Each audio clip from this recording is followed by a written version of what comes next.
what is your style as a husband? How do you, maintain that peace that we always see sa inyo ni misis?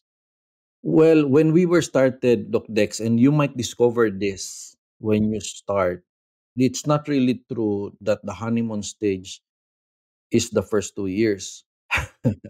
It's the adjustment stage because you are two different people who grew up in the different places who have different values and traditions na kailangan kayong magsabay.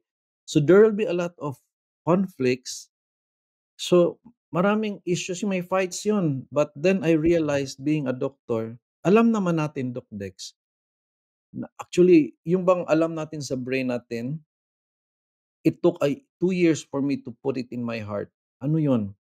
Alam ko na ang babae, dahil nagcha-change ang estrogen and progesterone nila every month, yung cycle ng kanilang menstruation, then to ovulation, pabalik-balik yan, it affects their emotions that even they themselves cannot understand how they feel.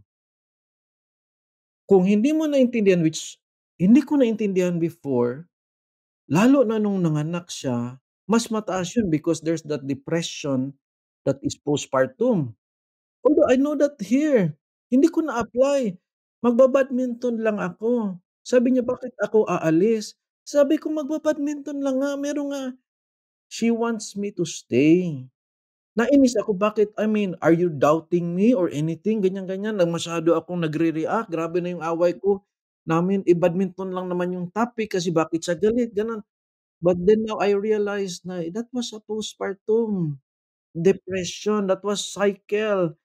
Now if may gano'n siyang event, tahimik ka na lang. Then I really understood na that's why we are called gentleman.